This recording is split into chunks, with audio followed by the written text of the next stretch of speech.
suffocating. I'm waiting and always hesitating. Kryptonite desires set my heart afire. Heart on fire. Set my heart afire.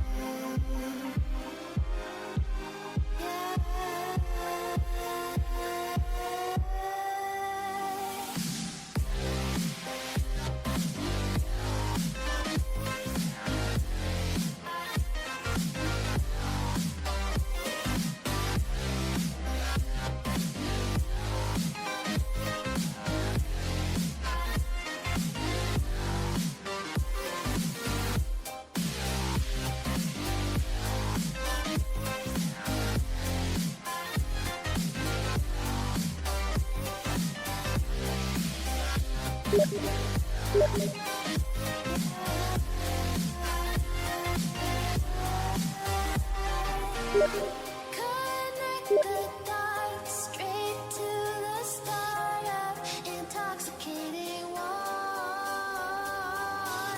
Lingering touch, these soft words whispered in the dark. Set my heart on fire.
Steep upward trajectory of improvement over the last few months.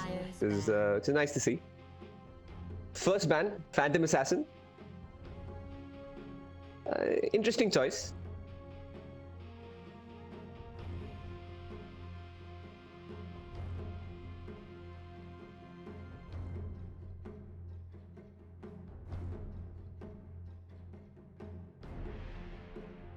Ten seconds to go. 5 seconds. So Interesting choice to ban out the Phantom Assassin here. Radiance ban. Phantom Lancer. So they are choosing to ban out a few position ones out here, right in phase one. Might be it might be respect bans as well to ban out comfort picks that both of these teams are really comfortable playing.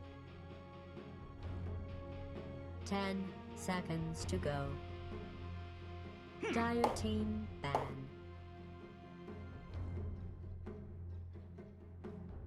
Riki banned out in the first phase as well.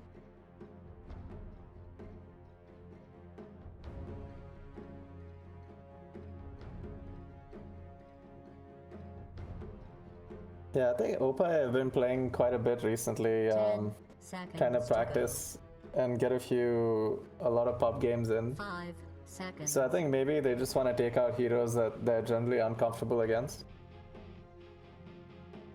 Yeah, it makes sense too.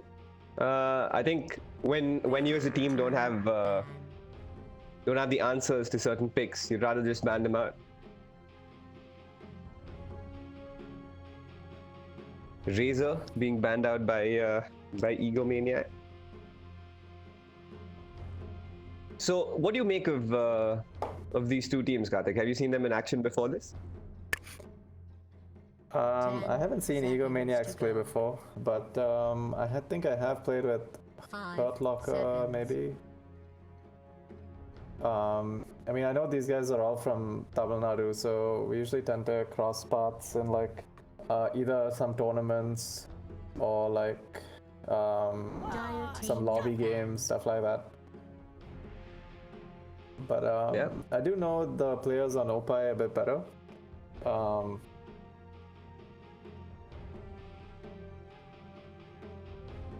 Yeah, same with me as well. I am more familiar with the players on Oppai Gaming. They are so. I think Xiangdu is playing is their position two. Nyrus is their position one, and Forever Gaming is playing position three with the Mukesh and Radhakrishnan on the supports. So they have been putting out some pretty good performances in their battle cups of late. I've watched a couple of them. So let's see if they can bring something special onto the table today. 10 Yeah, Viper and Egomaniac- Snapfire being banned out as well. Yeah, Egomaniacs are 5 taking out a seconds. Razor and a Viper. Dragon Knight. I think they're setting up for a Dragon Knight mid here. ban. And a Phantom Lancer, but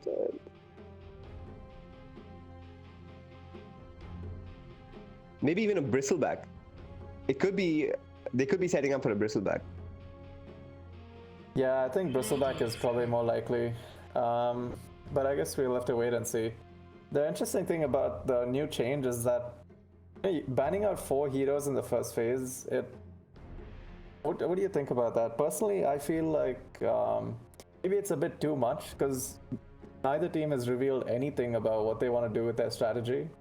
And you just ban 8 heroes 10 right off the bat without seconds to having go. any idea what the other team is going to do. Then you have only 1-1 No, I ban think- and then 1-1 seconds. again. No, I think this sort of change of banning 4 heroes in the first phase has made a first pick a lot more important. It's made first pick a lot more important, and I think it's sort of shifted the balance towards having first pick over having last pick. So most teams, so like in this case, Oppai Gaming choose to open with an Ogre Magi, but I would say the smarter thing to do would be to open with a core, like ban out heroes that your core is really uncomfortable playing against, and then pick it in the first phase of the draft, so that you start off on the right 10 foot towards a seconds to strategy go. you've thought about before. So I think in that sense 5 it's seconds. a little bit more balanced. Whereas in the previous sort of picking strategy, it was very favored towards last pick. I think it depends, right? I think it depends on whether there's like some really broken heroes in the meta, whether because in that case first pick is obviously more favored, is scoop up that hero, or here is that it's really easy to counter pick your opponent because you can't really ban out heroes that can be used against your draft. So it feels like, you know, having first pick can actually be worse now because you can't ban heroes that can potentially counter you. True. That is an interesting way of looking at things. Oracle picked up by Egomaniacs, a really strong hero in this patch. He offers a solution to most of what any lineup throws at can throw at you. So I really like this hero. Radiance pick. Yeah, it's also really good against the ogre, because like ogre's ignite and his bloodlust on allies, like all of it can be purged by Oracle's Q, and at the same time it also normally when you get an Oracle you want like some kind of core who just goes ham, you know, like a Huskar or a Slark, or basically someone who can take those 5-6 seconds, or someone who has to be targeted but can instantly be saved, and you know, just enables them so much. So I think they probably want to have some kind of 1v5 type hero. STA also does have that kind of potential if she starts to snowball, getting her Deso and stuff like that really early. Yeah, that's true, but TA isn't really the ideal pair up with Oracle, because TA is more like a I want to go and delete the backline sort of hero, whereas to be paired up with Oracle, like Oracle can't really reach a TA if in team fights, if you know, if it gets a little chaotic. Yeah, sure, agreed. But also I think maybe they had this TA in mind a lot earlier because maybe that's why they banned out the PL, Razor, and Viper, and even Phoenix. All these heroes are really good against TA. Yeah, that's true. And maybe they just have a really good TA player and they want him to just snowball them to victory. I mean, if you have course, like that 15-minute TA who's finished like a Blink Deso, and he's just running at you, and you have like an Oracle Q to hold you in place, it's gonna be really hard to like deal with, you know. And especially since they've taken out the Viper, Razor, all these kind of heroes that stall this PA and prevent her from like having that early advantage. Yeah, that's true. But I think the disadvantage of revealing a TA this early into the draft is you still could get countered. Like if Mopai were to pick up a Batrider here or a Kunkka or something of that sort, it could still make this TA yeah, agreed. I don't think hell. picking it this early was the right idea, but interestingly, they ban out the Huskar themselves, even though they have an Oracle. No, I think maybe they're putting this TA mid for sure, so they don't really want to pick up a Huskar. Yeah, but do you want to ban 5 heroes to ensure your mid laner gets a good lane? I mean, what about the rest of the team? I mean, it's a strategy that could work. It's yeah, probably, but I guess it depends. Maybe that's but if you had to play against this TA now, what hero do you think you would? I think I'd go and just like it's still in the pool, and there's no way a TA lanes against the Batrider. Like it's impossible. Maybe even an Ember. Ember might do reasonably well, but Ember is not really that good against TA. I mean, it's okay, but the TA kind of, depending on her skill build, she can just shred through your E Flame Guard. Or if you are planning on maxing your Sleight of Fist, then she just has Refraction to deal with it. So, and the fact that what do you think about a Necrophos? Yeah.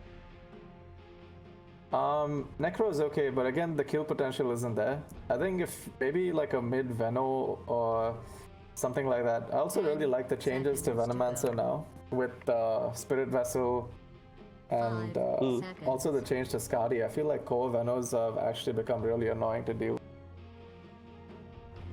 Yeah, that's for sure. And I think if were to get a little experimental, I think even Underlord does really good mid against TA. Like you just shove in the waves with your Q and farm the side camps, and TA doesn't really like dealing with, I guess that with would heroes that that do would that. probably be like a very neutral lane, right? Both heroes just Yeah. shove in the wave, and then go farm their jungle stack or Dyer's whatever, pit. and then repeat.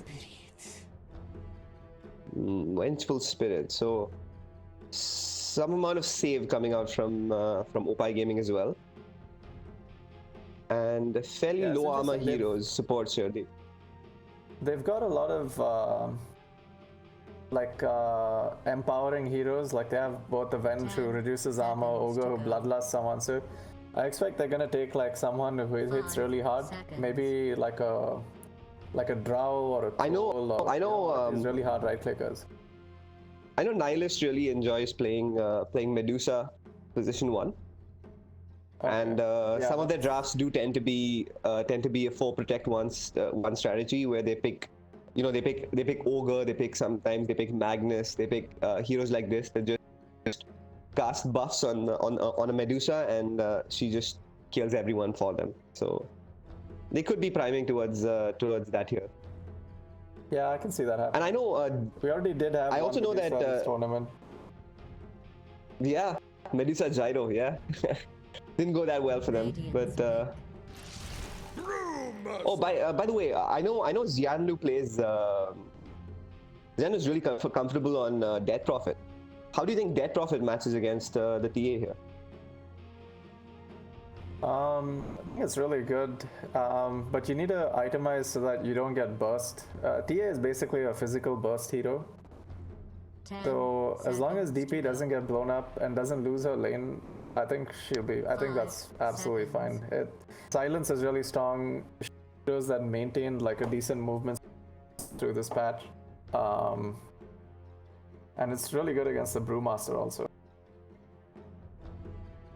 Yeah, Brewmaster though, interesting pickup. It's not a hero you see very often nowadays. It's completely disappeared out of the pro scene pretty much. And why do you think that's the case? Not really sure. Maybe because of how the meta is Dyer's changing. ban. I think it's I haven't mainly really because of thought its about it too much. long cooldown. Yeah, it could be. But there is also like a right-click style to playing Brewmaster that people have done. And a Slark pick. Yeah, I've seen against that. the thoughts about Slark versus Brew? It's all right. I think 10 seconds. I think to lane go. wise, I don't. It depends on how each hero play. I'd say a Slark plus Wenge into a Brew plus Tiny. It's more Brewmaster favored. But And also, the like through the drafts, again, Egomaniacs have this kind of draft that's similar to yesterday, where you just run at the enemies.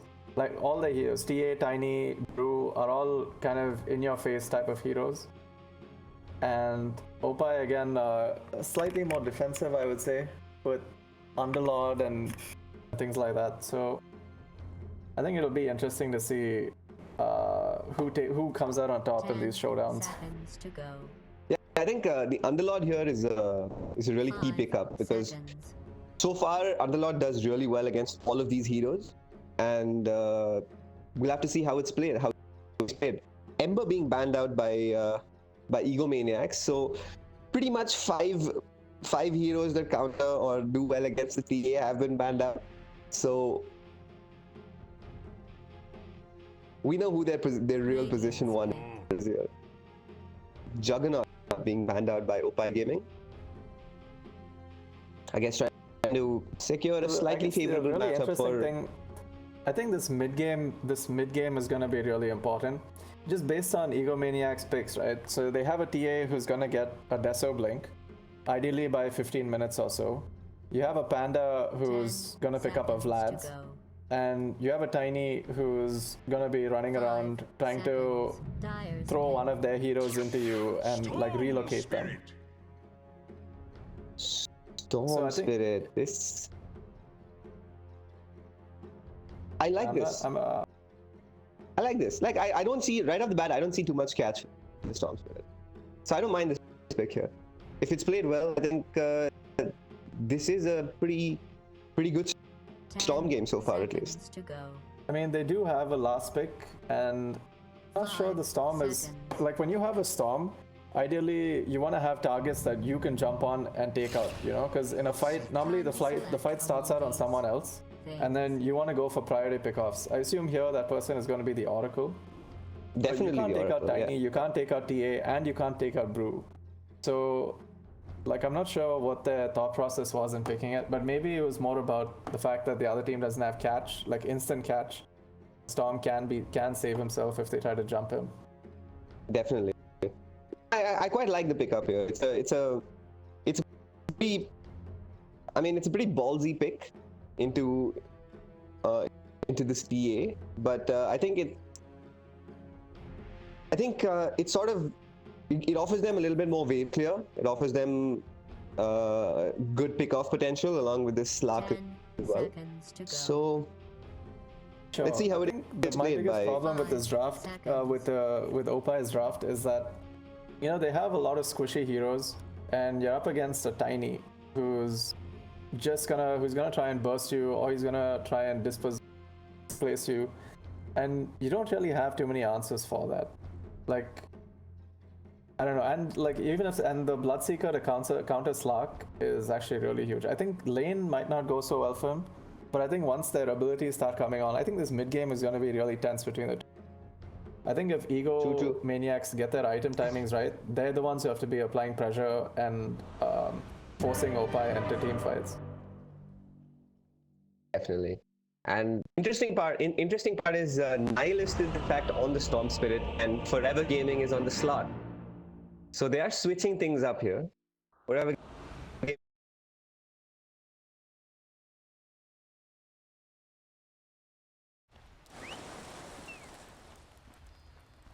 I'd get ready if I were you. So standard items being picked up. No Orb of Venom on the Slark, so it does indicate that all the Ogre Magi. So it does indicate that they are looking to play a little bit more defensively in this lane at the beginning. The entire Radiant team smoked up right in the beginning of the match.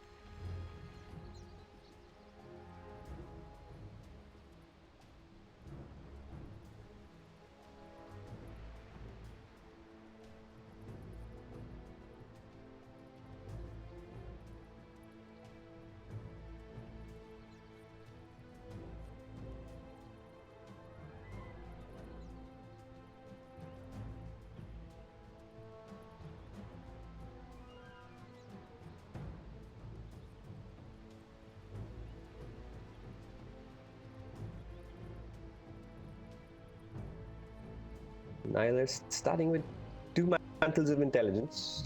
Ready fire.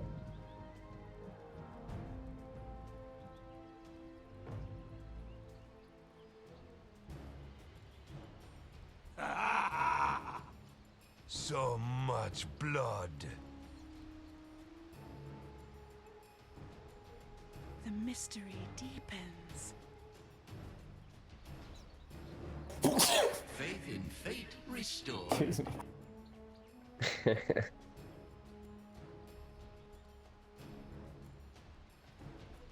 Tiny starting with a Windlace, Tangos, 379 movement speed. It will be a little hard to catch with this bot lane. To your look out for fallen rocks.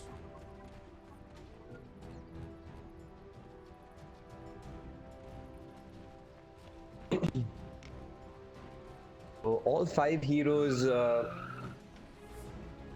from the Dire side making their way towards the Radiant bot jungle. Looking to set things up for the first blood. They might run into Slark here, and they do indeed. Will they be able to catch him? Slark is forced to skill pounce level 1. Is tossed back onto the Brewmaster, and will be taking a fair bit of damage. He's getting body blocked by his own Ogre Magi. Wouldn't be too happy with that, but does manage to get out unharmed.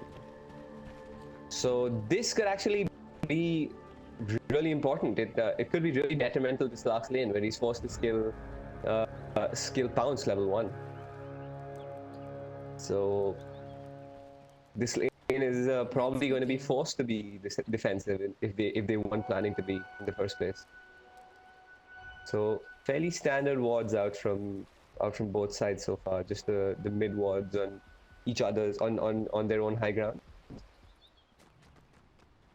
Vengeful Spirit starting with the Ring of Bassi. Have increased the cost of that this patch, so I'll decide to shell out that extra bit of cash to start with this Bassi, knowing that Underlord really needs the mana in game. But Underlord doesn't return the favor and picks up Atrophy Aura level 1, so not too sure about what's happening with that.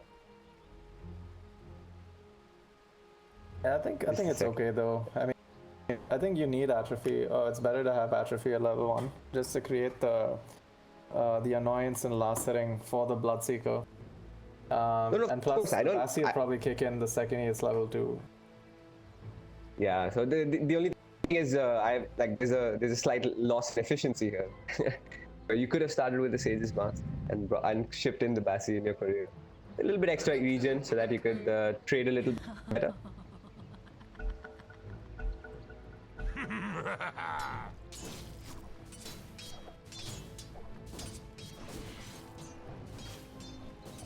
So both mid laners here positioning themselves fairly aggressively.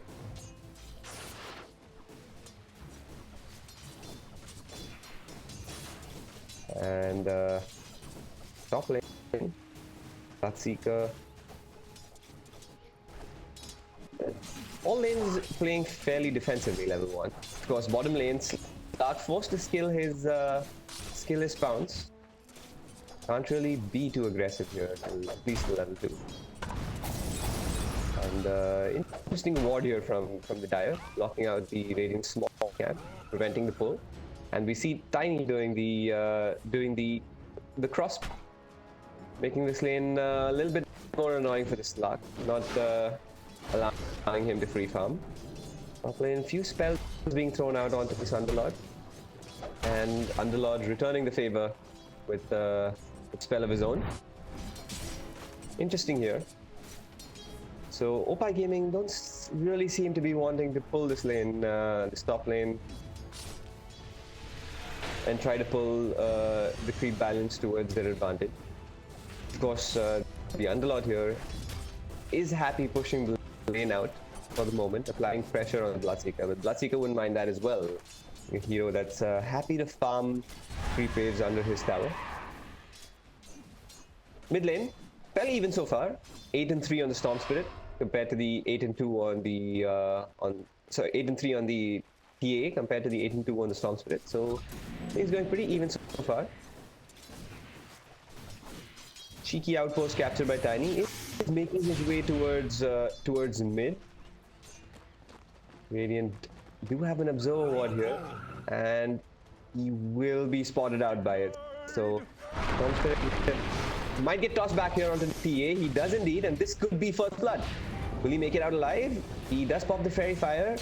Oh, beautiful dodge here, and does make it out alive. Well played indeed. So this early Tiny rotation not culminating into anything, but does manage to force the Storm Spirit to spat some extra regen. Oh, meanwhile, Courier Snipe top lane by the Vengeful Spirit. Pretty important. Position 1, losing his Courier. It managed to get his items delivered though.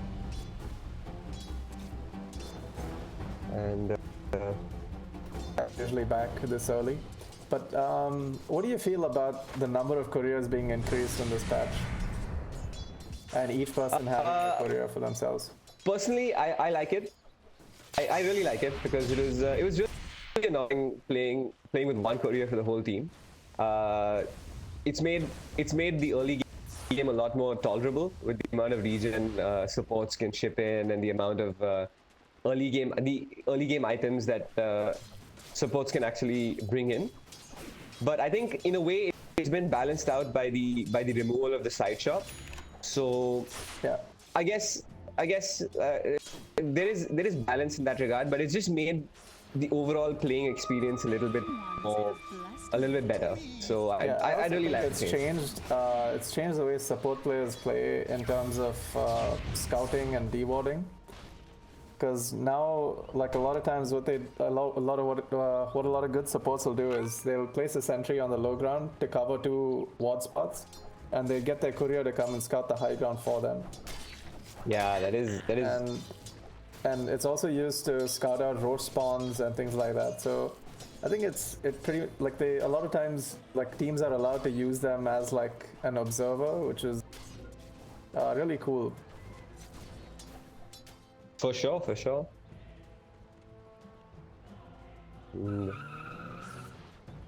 Mid lane, supports do rotate in. Pretty defensive vision from Opie Gaming so far. 500 bounty runes seem to have been forgotten by Opie Gaming. Oracle will pick up both bottom, and this could be a tussle for the second one. And all 4 bounty runes going the way of the Dire. So good influx of gold It's here. been a pretty even game all around. Like no real threats on getting first blood or anything, but the net worth is 1k in advantage of Dire right now. It's actually quite a big advantage for this stage in the game, considering there have no kills been traded. Yeah, that's for sure. And considering that both the position 1 and 2 of Opie Gaming are ahead on last hits. First blood being drawn here onto the Underlord. Twin shall not thirst for long. Little bit of an overextension by this Underlord. Level 2 silenced from the Bloodseeker. Does do a lot of damage early in the game. Yeah, I think that's a good way to counter this Underlord lane. Like, you're not gonna get right-click damage in against him, so you just buff up your spell damage, you have an Oracle to root him in place, and an Oracle with high magic damage also. Yeah, So I think this is one Tiny of those hasted. really good examples. I And think that's a is really good chasing for the... example of... I'm sorry. Tiny no, was no, just I trying was just to saying snipe a that, kill onto the Storm Spirit. Yeah, I mean, I think it's optimistic, because he's still level 2, doesn't really have that much damage. I mean, I guess Top Storm was lane, kind of low, but if you can't see him, you can't go for him. Top lane, tossed back into the Bloodseeker silence onto the Vengeful Spirit. Pretty easy kill for the Tiny. So is making his presence known around the map. Immediately TP's back down to bot lane to annoy the Slark. Slark is having a pretty good game here. 33-3 on the Slark. However, still 300 gold behind this Bloodseeker by virtue of that first blood going his way. The tower is being attacked.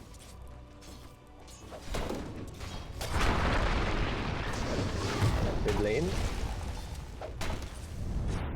Royal Jelly found the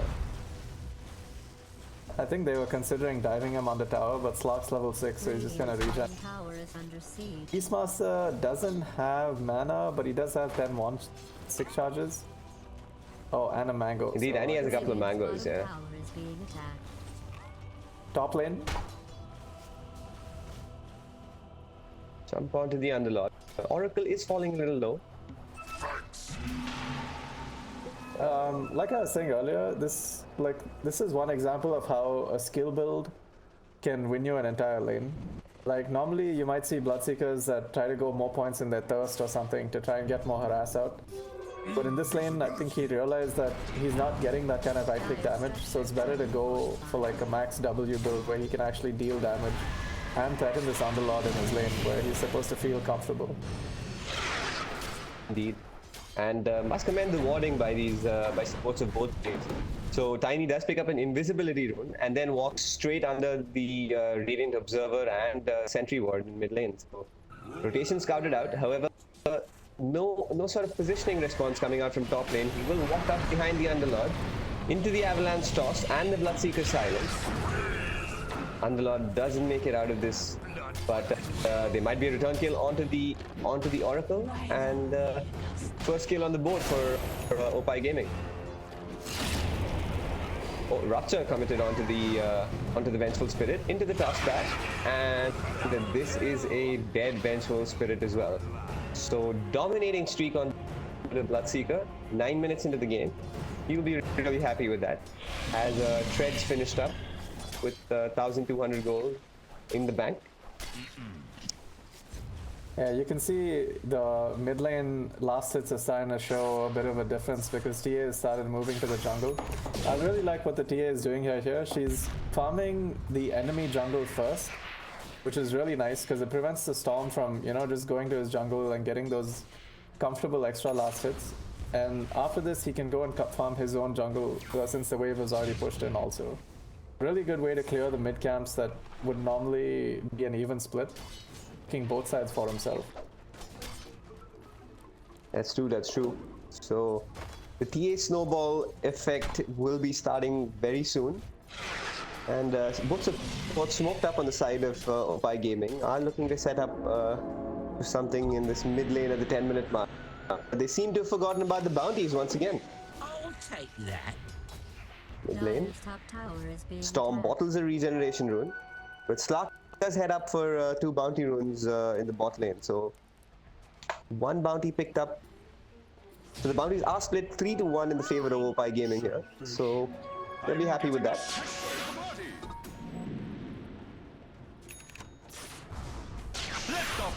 Treads complete on the Storm Spirit. Radiant's middle Yeah, He has a faded brooch. Opie- That's a beautiful item to be as a to have as a Storm Spirit. arguably one of the best. And he's also already got a jelly, so it's definitely a really nice, really lucky game for Storm. Top lane. But what's interesting? Dive onto the Oracle. Benj does manage to secure the kill on that. And the Bloodseeker getting caught in a little bit of a tricky spot. Is falling a little low. Will end up going down to the Ogre. Underlord does fall a little low, but tower is under attack. will regen up a little bit out of this soul ring. But late PM by the Tiny doesn't manage to clean up any of the kills here. So Arcane Boots completed on this Vengeful Spirit 11 minutes into the game. That's a pretty good timing for this Vengeful Spirit. Does have 2 kills to her name. Radiant's middle tower is And under pretty standard stuff. Kaya queued up for the Storm Spirit. And Slav Yeah, I think doesn't have anything I would queued be up really worried just yet, about this but TA though. They haven't really contested him yet, and he's having a pretty free game. And as you can also see, the Brewmaster has queued up his Vlads. So I think this mid game is going to be really tough for Opie. yeah, it's just going to be. It's just going to come down to how skillfully they can cut their losses and dodge fights. Make sure they don't overcommit in this mid game, so that towards the late mid game, the Storm can start coming online and getting some kills along with the Slug. So I think it all comes out to the Underlord's sort of positioning on the map and how well he manages to push out lanes and cause distraction. Dive deep on bottom. Blue Split. His ult has already been used. under attack. This is, and he also used his stick charges, so this is a very dead Slark, it looks like. Does manage to bounce away, gets the purge off, but Radiant A neutral bottom keep gets the tower kill though, so I think it's the best that's case fair in enough. that situation. Yeah, well played, Wade. Radiant's bottom tower is under siege. The Lord looking to build into these phase beats. So the net worth advantage for the cores are starting to show up. TA sitting comfortably at 5,200 net worth right now compared to the 4,400 on the Storm. And she does manage to take down this mid tier 1 tower as well. So big things happening for this side of the Dire. Dire's top tower is under siege. 3 heroes down bottom. up on They bottom. couldn't rotate the Bloodseeker down here. Rupture committed onto the Slug. Still doesn't have his ultimate. Top tower Does is end up under fire. walking Falling for. Twins. and dying to this Rupture. So good rotation along with the Rupture. There are 4 heroes down bot. They will be looking to force down this tier 1 tower and start choking this any sort of map control that Opie Gaming have on their jungle. Meanwhile, Underlord doing Underlord things, forcing down the tier 1 tower there. Good trade. and looking to rotate mid and push out the waves here as well. Tower is being attacked. TA double damage rune on her. Radiant's bottom tower is 600 gold away from her Another Desolator. thing to notice about Egomaniacs is that they constantly prioritize getting these outposts. And the thing is, it's fine. I mean, it doesn't make a difference if you get it early on. But the problem comes when you forget to reclaim it. So at the 10-minute mark, actually, Oppai forgot to go and reclaim the tower, even though no one was guarding it. Dire has And that cost them a lot of structures. XP. That could have made a difference, Dire's middle getting those tower level is under 6s up. attack. It'll probably Yeah, be definitely. And then we actually see the difference here with in like a slight difference in levels. But what's fairly surprising is the Bloodseeker. Oh, jump onto the Tiny, and Rupture committed onto the Storm Spirit. Doesn't manage to zip away and complete his TP. So nothing coming off it. Underlord committing his ultimate, trying to get away. Does get a kill onto the Oracle.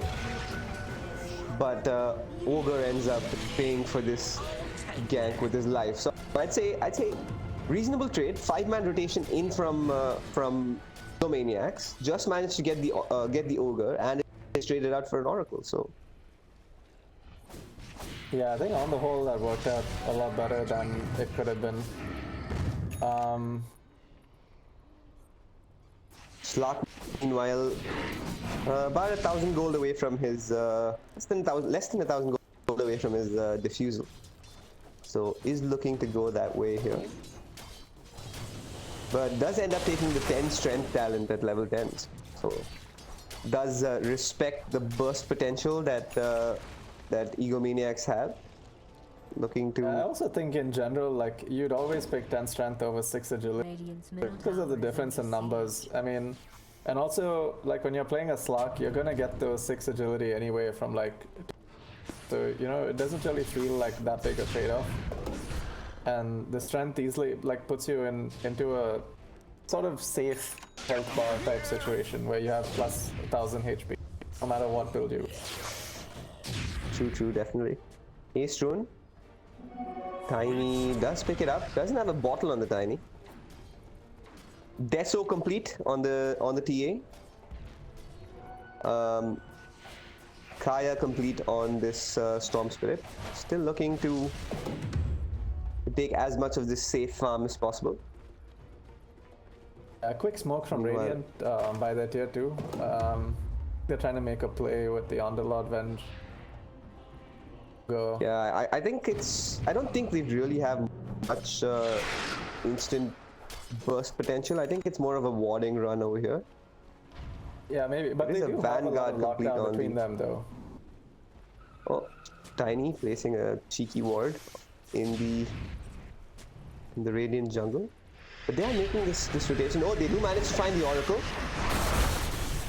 Does get zipped on by the Storm. Storm is running low on mana. Oracle committing false promise on himself. Tiny toss back on the Underlord. But does Oracle make it out alive? He won't. Reaction coming out from the side of Egomaniacs. Avalanche onto the Underlord. Is a tanky boy right now. Toss back onto the Underlord and does get blown up by this Desolator TA. Bloodseeker running into this fight as well. Blue split committed. Ogre is tossed up into the air and then stunned, followed by the Avalanche, and this looks like a pretty dead Ogre Magi. Yeah, so But, this is again that timing that I was talking about, right? That mid-game timing. Brew has his Vlads, TA has a Deso, and they come together and start pressuring. Like, this is exactly the timing that Oppai needed to watch out for. And unfortunately, I don't think they have anything that can really deal with this. Yeah, obviously, and they get a quick Egomaniacs- transition into Roche. Yeah, I don't think Oppai Gaming are even aware of this Roshan. No pings coming out, no intent shown of moving towards the show split right now by Oppai Gaming. So this will be a free Roshan. In for their the TA. defense, though, even if they did know about it, I don't think there's anything they can do about it. No, I mean with false promise on cooldown and the blue split on cooldown, I'd say I would have taken that fight. But it just seems like a sneak Roche by Egomaniacs. Yeah, they even have the right warding for it too. They have like good wards uphill, good wards at mid. Able to scout any like threat from any side. No, of course, and the sentry ward from oh yeah, now Ogre Magi places one down to get the D wards here. Yeah, Bloodseeker's But on got the- Radiance too. Yeah, that is a really big timing. So nothing defensive, no pipe, no hood yet on the side of Opie Gaming. Underlord is looking to build towards this Crimson Guard to deal with this high output of physical damage from the TA. I think Crimson So was the Radiance right will idea, be a but I think the problem is that right now, Egomaniacs have too many items on their side. Like they've got a Radiance, they've got the Vlads, they've got the Deso, and if they just go together, I'm not sure how Opie can really deal with it. The Storm is still building towards his Bloodstone, which is good for farming. Looking to get kills, it doesn't really help unless you have some other item with you. Dire's middle tower is Orchid under or siege. something like that. It can help for pickoffs, but if they force into a team fight, it's not really that useful. I understand. But I think the strategy right now from Opie Gaming is to try to dodge fights, avoid fights, and farm up a little bit until they're strong enough. And I respect we that see at a this stage of the game. A smoke Yeah, coming smoke up up from from- Egomaniacs. I think they realize that they're in a position of power right now, and like their win condition is to just snowball this into a victory. Indeed, they might run into this Vengeful Spirit. And the smoke does break on the Vengeful Spirit and pretty much gets 3 hit here. Full-on retreat from the Underlord, does not commit his ultimate just yet. Gets stunned up by the Blue Split and will go down to this 5-man smoke. Ogre Magi walks back into this guy and pays for it with his life as well. So 3 kills coming out of that smoke. It could have been restricted to just 1. Dire has But, fortified structures. Opie Gaming Radiant don't has manage to fortified make the structures. retreat, and Avalanche onto the Slark does the Fusel Blade up the Tiny Dire's and top make tower his is retreat. under So attack. nothing more coming out of that. Yeah, I think Meanwhile, what they're Storm doing Spirit is, pressuring this top tier 2 tower. Right call from him. Yeah, I think they've still got the right idea though. Like they can't fight this 5v5 just yet. So until they're pushing on T3s or like you just farm up on your cores, try to split the map, force the other team to come back, respond to your pushing the side lanes, Tower is being attacked. and just try to stall out this G push that they're trying to snowball this into. Indeed, and you do have an Underlord, so defending towers is that much easier because of this hero. Radiant's middle tower has fallen. All 5 heroes positioning in this mid lane. Storm Spirit does manage to zip away, isn't clipped by that avalanche from the Tiny. Double damage rune bot lane. Brewmaster looking to pick it up.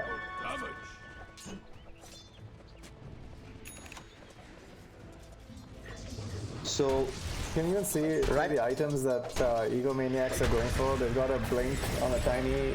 I mean, they're looking for a blink on a Tiny, blink on the Panda. Like they're just planning on running at these guys right now. Yep.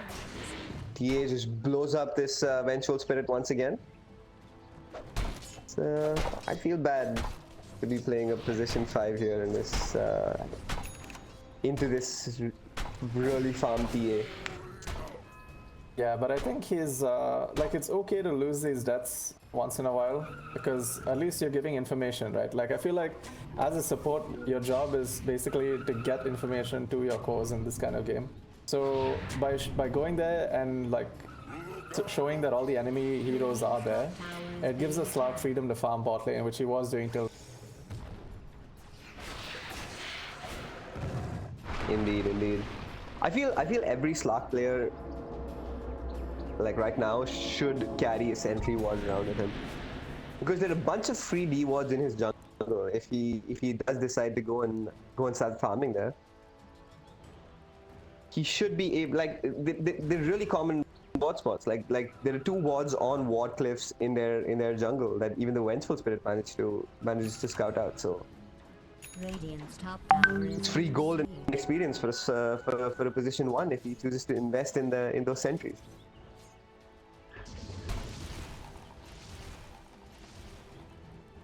Storm Spirit, meanwhile, does have his Bloodstone completed. Is looking to build into an Orchid. So, looking to build into a good aggressive item here. Radiance straight into the BKB for this Bloodseeker. Blink Dagger up on the Panda. Tower is under siege. Egomaniacs kind of understand what they're trying to do with their draft. All of them are, like, even TA is going BKB, Seeker's going BKB. They want to just make sure that that Opie doesn't get like a good combo of spells and somehow get return kills. I think they're just trying Pings to coming out onto the Bloodseeker top lane. It will be zipped on by the Storm Spirit. Silence coming out. Slark doing a good job purging off this silence from Bloodseeker. Bloodseeker man fighting onto this Storm Spirit. Silenced up and ends up going down. Full rotation coming in from Egomaniacs, and Slark casts his ultimate and TP's away. Beautiful TP cancel from the Oracle here, casting Fortune's End onto an ally who stood near the ulted Slark, cancelling his TP. So Yeah, that was really field well gank. I think it was a little bit of an overextension from this Storm Spirit. He just stood and man fought inside the Bloodseeker silence, overestimated his abilities, and ended up going down for it. Radiant's top tower has been destroyed. I think he sort of thought that his teammates were coming, so he'd be able to, like, they'd be able to catch the kill, especially since the other team was pushing in. Tower is under siege. But I think. And interestingly, he did have his Bloodstone active available and decided to not use it for some reason in that fight. I believe if he had gone ahead and used it, he would have lived and gotten away with that Bloodseeker kill. Yeah, I definitely understand though, as a fellow Storm player. I think sometimes you tend to forget that Bloodstone is activatable. Or, you think if you activate it too early, the enemy might run away because he knows he's not gonna, like, win this fight. So, I mean, whichever the reason, I think it did backfire and it obviously wasn't worth it in the end. But I can definitely sympathize with the situation. Meanwhile, some aggressive vision coming out from Egomaniacs. There is a Tiny here, he's alone. But Opie Gaming. One thing I do like choosing to from not make a move. is that they have split items really well. Like the Underlord's gone for the Crimson, Venge picks up a mech, and just splitting the sustain items, they know that they need to buff up their allies to try and survive through the burst coming from Egomaniacs. Indeed, and off of that last failed gank, the net worth advantage extends to 11,000 gold in the favor of Egomaniac. A Blink Dagger completed on this Tiny. And a BKB completed on this Bloodseeker, as well as this Templar Assassin. So, I think it is go time for this, for Egomaniacs right now. Or they might look to wait for this next Roshan. They smoke up in the Radiant jungle. Looking to get a pick off. Underlord might run into this 5-man gank here. He is spotted out. Avalanche toss onto the Underlord, into the Bloodseeker silence. Does get blown up. Mech coming out just a little too late from this Vengeful Spirit. Wasn't in range to swap his ally out of trouble. Is the level one swap on this Vengeful Spirit. 28 minutes into the game. I think really well played by Egomaniacs. They even had the trap already in place to scout out and make sure that they could get the jump right. Now, Egomaniacs, aggressive toss forward onto the Ogre. Mazai is tossed back. And it looks like they will be able to claim this tier 3 tower. Tower has fallen. Yeah, really And, good coordination. He dropped the Blood Right down even before the toss was completed, which is really well coordinated. Oh, aggressive blink forward. Blows up the Vengeful Spirit.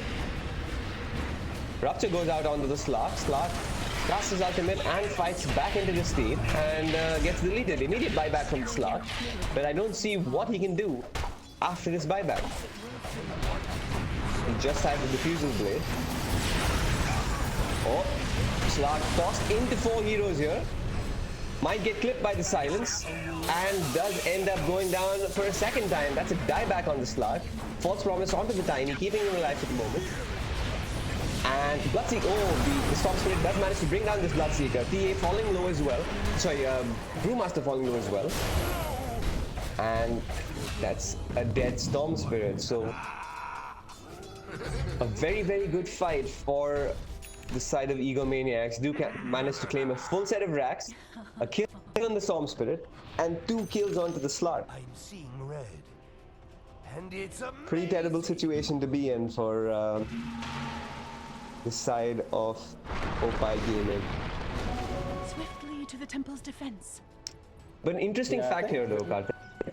If Egomaniacs do end up winning this game, the Dire side will have a 100% win rate so far in the Tamil Nadu Dota League.